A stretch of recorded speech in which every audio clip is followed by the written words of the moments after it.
ito pala si pangalan nito si Winlie Yin, Winlie Lin, no?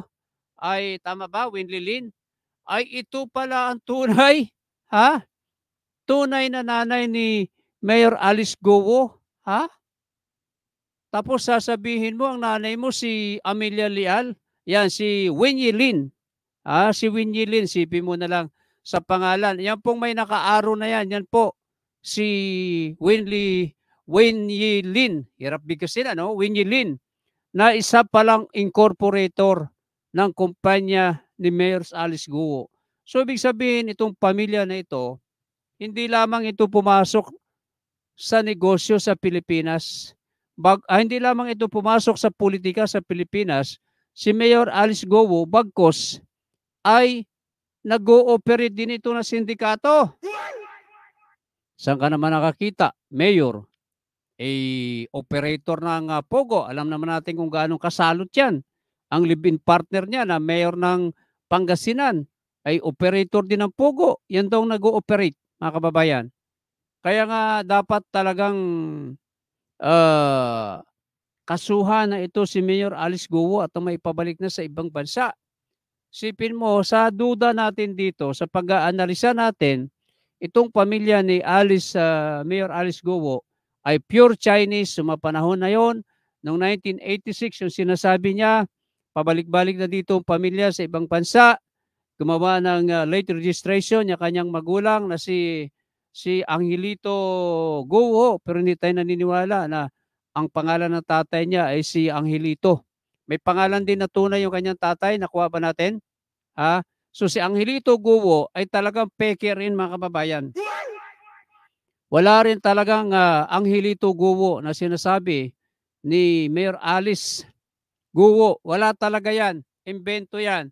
Ngayon, ang tunay niyang tatay talaga ay Chinese na nag-imbento sa pangalang Angelito Guo at nagkaroon ng mga anak na sina Mayor Alice Guo at ang mga kapatid niya, at asawa daw nito si Amelia Leal, mga kaibigan. Pero ito sa tingin natin dito, lahat ito, imbento ito, mga kababayan. Kaya dapat lamang na ibalik ka na sa China, Mayor Alice Guo. Ang pangalan ng kanyang tatay, Jin Sung Guo.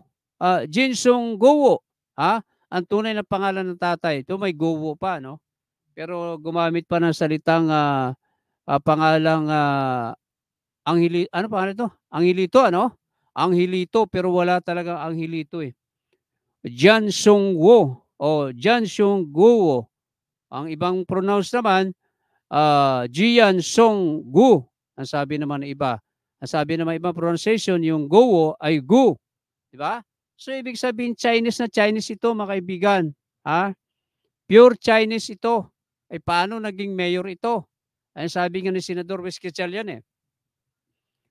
Sigurado nagpapapasok ito ng pera sa ating bansa mula sa ibang bansa. Dinadaan dyan sa Pogo na yan. Money laundering yan.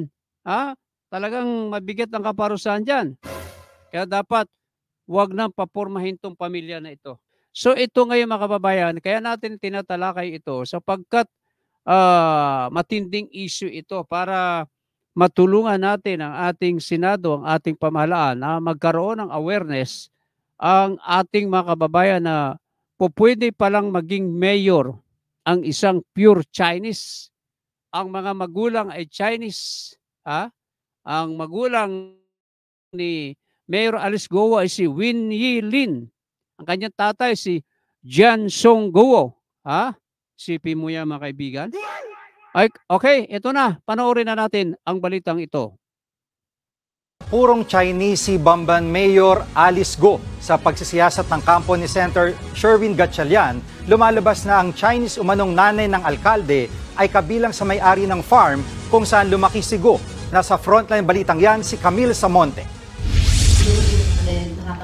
Mukhang tukoy na raw ni Senator Win Gatchalian kung sino ang tunay na ina ni Bamban Tarlac Mayor Alice Guo na sentro ngayon ng kontrobersya. dahil sa koneksyon niya sa mga pogo at sa hindi tugmang detalye ng kanyang pagkatao nang sumalang sa pagdinig ng Senado. Hinala ni Gatchalian ang isang babaeng nagngangalang Wenyi Lee, ang tunay na biological mother ng alkalde. Isa sa presidentang ebidensya ni Senator Win ang kopya ng Certificate of Incorporation ng farm na pagmamay-ari ng pamilya Go. Nakasaad sa dokumento mula sa Securities and Exchange Commission na isa si Wenyi Lee, isang Chinese national sa mga incorporator o may-ari ng farm. Nakalista ring may-ari nito si Mayor Alice, pati sina Sheila Lial Go, si Melial Go, at Jajong Go na mga kapatid at ama ng alkalde. Based on my investigation and asking around, tsaka yung mga dokumento, personal analysis ko, baka ito yung biological mother niya. She's Chinese citizen. Based on the Bureau of Immigration records. Galing sa Bureau of Immigration, yung yung flight records, Chinese citizen siya. She carries a Chinese passport. Lalo raw tumibay ang hinala ni Gatchalian nang mabisto ang travel records ni Wenyi at ama ni Mayor Go. Madalas daw palang maglabas-masok sa Pilipinas ang dalawa ng magkasama. At yung tinignan namin yung travel records, yung tatay niya, si Go Jong at si Wenyi traveled 170 times in a span of 6 years. So, madalas silang bumabiyahe as a couple. No? Una nang itinanggi pero inamin kalaunan ng alkalde na may mga kapatid siya. Dahil sa dokumento galing sa SEC, mas lalo raw napatunayan na talagang may kapatid nga ang alkalde.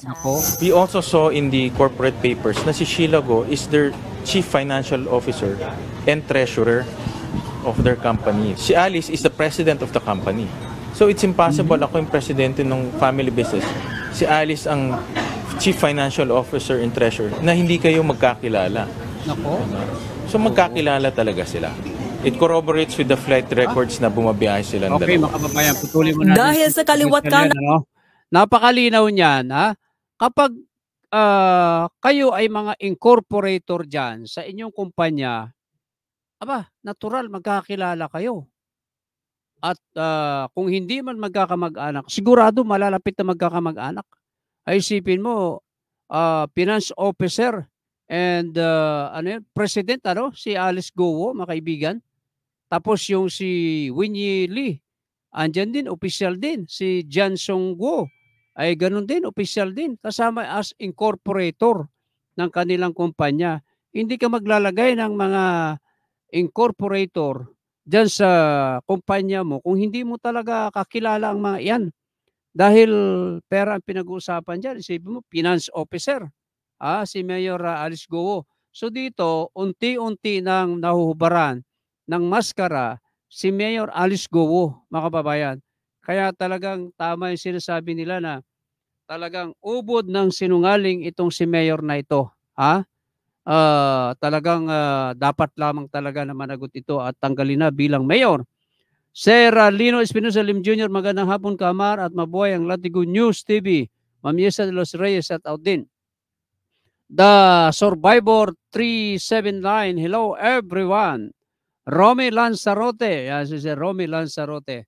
Ayan at sabi nga natin, itong si Mayor Alice Go na ito ay may tauhan daw dyan na taga San Ildefonso na nagngangalang Itong Dizon, pinamamalitan ni Itong Dizon sa kanyang mga kalugar sa bayan ng San Ildefonso ay tauhan daw siya ni Mayor Alice Go sa kanyang Pogo Hub operation, mga kababayan. At itong mamang ito ay may napakalaking mansion daw sa San Ildefonso. Napapaikutan ng malalaking matataas na bakod yung kanyang bahay at raming aso sa loob ng kanilang bahay na hindi ka makakapasok, mga kababayan. Kaya nga yung mga tao doon natatakot daw kay itong Dizon dahil matapang ito at maraming baril. Alam kaya ito ni Mayor Galvez ng San Ildefonso? At ang balita natin, nagmamayabang itong si Itong Dizon na walang mayor-mayor sa kanya. Siya ang siga sa San Ildefonso. At yung ABC president nga ng San Ildefonso ay binubuli pa raw nitong si Itong Dizon na ito. Gaano kalaki ang koneksyon nito, mga kaibigan? Dapat ito imbestigahan ng PNP, imbestigahan sa Senado at maipatawag din itong si Itong Diso na ito dahil bakit gano'n at ipinamamalita niya na tauhan siya ni Mayor Alice Guo, na alam naman natin si Mayor Alice Guo ay positibo sa imbestigasyon ng Senado na talagang operator ito ng Pogo. Alam naman natin, ang Pogo ay perwisyo yan sa ating mga tao, sa ating mga kababayan, mga Pilipino at sa buong mundo. Talaga, yan ay nagpapalaganap ng mga sugalan sa buong mundo. Yung yan ay money laundering yan eh. Dinadaan dyan ng pera sa Pogo na yan. Kaya maaring ang magulang ni Mayor Alice Guo ay involved sa money laundering. Nagpapapasok ng pera mula sa ibang bansa, papunta dyan sa Pogo na yan. At alam naman natin na ang Pogo, karamihan dyan ay dyan din nagmumula ang mga illegal na droga. Ha? Gaano katotoo yan at gaano katotoo na dito dyan sa Bulacan ay meron din daw Pogo sa lalawigan ng Bulacan. Sino mayroon na nag-tip sa atin na meron daw Pogo sa lalawigan ng Bulacan? Sino kaya nakakaalam yan? At ang balita natin ay ma-impluwensang tao daw ang may-ari ng Pogo sa lalawigan ng Bulacan. Dapat imbestigahan ito ng Senado. At alamin ni Justice Secretary Boying Remulla kung sino yung may-ari pa ng Pogo sa lalawigan ng Bulacan. Tama, Pogo, no? At maging si Executive Secretary Lucas Bersamin, dapat alamin ito dahil talaga naman ang Pogo ay perwisyo hanggat hindi pa napagtitibay ang batas at hindi pa pumapasa sa Kongreso at sa Senado ang pagbalangkas ng batas para ipagbawal na ang Pogo sa ating bansa. Abay dapat ngayon pa lamang imbestigahan na kung sino ang may-ari ng Pogo sa lalawigan ng Bulacan at gayon din ang mga kaugnayan ni Mayor Alice Guo sa mga taong nasa likod ng sindikato, mga kababayan. Yan, shout out muna bago natin ipagpatuloy ang ating video. Yan, ito, shout out muna tayo. Basahin natin ang mga komento. Yan si Judeline Kawaling. Shout out Judeline Kawaling. Lino Espinosa Lim Jr., 100% magkakakilala yan, di ba? Tama, Sir Lino, magkakilala yan, 100%. Ikaw ba naman maglalagay kang incorporator sa isang kumpanya, sa corporation na hindi mo kilala? Tapos pera ang pinag-usapan dyan. Hindi ka kasi pwede maglagay dyan na incorporator na hindi mo kamag-anak, kung hindi mo pinagkakatiwalaan dahil pwede yan na magloko. Ha? Kaya tama sinabi ni Sir Lino. Sabi pa niya, tiyak yan, alam yan ng pulis. Entel, di lang ginagalaw, Kamar. Dahil kung alam ng mga tao dyan sa San Ildefonso, may gathered information na ang PNP, even military Kamar. Yan, sabi niya, Kaya nga may nag-tip sa atin na meron daw Pogo sa lalawigan ng Bulacan na dapat imbestigahan na rin ito ng Senado at ng Kongreso para malaman natin para ang Pogo hindi na lumaganap, mga kababayan. Kasi talagang perwisyo yan sa ekonomiya ng ating bansa. O rather, perwisyo yan sa kabuhayan ng mga tao, hindi lamang mga Pilipino kundi sa buong mundo dahil yan ay front ng money laundering, front ng human trafficking, front ng illegal drugs, di ba? Bugoy ako diba watching partner Mar, yan mula dyan sa Japan. Shout out sa'yo, Bugoy ako diba, mabuhay ka. So ngayon, ito na. Alamin nyo yan sa PNP, sa Bulacan at sa mga taga-NBI at sa Kongreso, sa Senado. Alamin nyo kung sino ang may-ari ng Pogo sa lalawigan ng Bulacan. Alamin nyo po yan. May nagtimbre lang po sa atin. Baka alam yan ng ating mga kakilala sa Bulacan. Paki-text lamang po. Ipagpatuloy na natin ang balita. sa mga negosyo at pagkatao ni Mayor Alice. Gusto na ring paimbestigahan ni Gatchalian kung sangkot din ang mayora sa money laundering. Halos lahat daw kasi ng pera na ginamit para makapagpagawa ng Pogo Hub sa Tarlac galing sa ibang bansa. Kaya nag-request na siya ng executive session sa Senado kasama ang Anti-Money Laundering Council. When you talk about money laundering, dahil yung money laundering, ang pinanggagalingan ng pera marami. Pwedeng galing yan state-sponsored, pwedeng galing sa drugs, pwedeng galing illegal activities. Kaya hindi dumadaan yan sa regular banking system natin dahil ayaw nila matrace. Dahil merong illegal.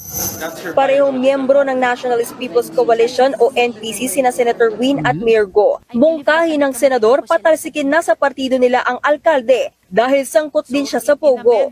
Sabi naman ni Solicitor General Menardo Guevara, patuloy pa silang nangangalap ng sapat na ebidensya para magkaroon ng basihan sa paghahain ng quo warranto case laban kay Mayor Alice Go.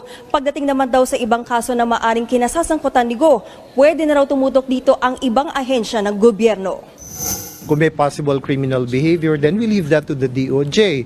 Kung may possible misconduct on the part of the mayor, then we leave that to the DILG. Nagbabalita mula sa Frontline, Camille Samonte, Ayan, mga News kaibigan, 5. nadinig naman ninyo talagang iimbestigahan na ito si Alice Go na ito, si Mayor na ito.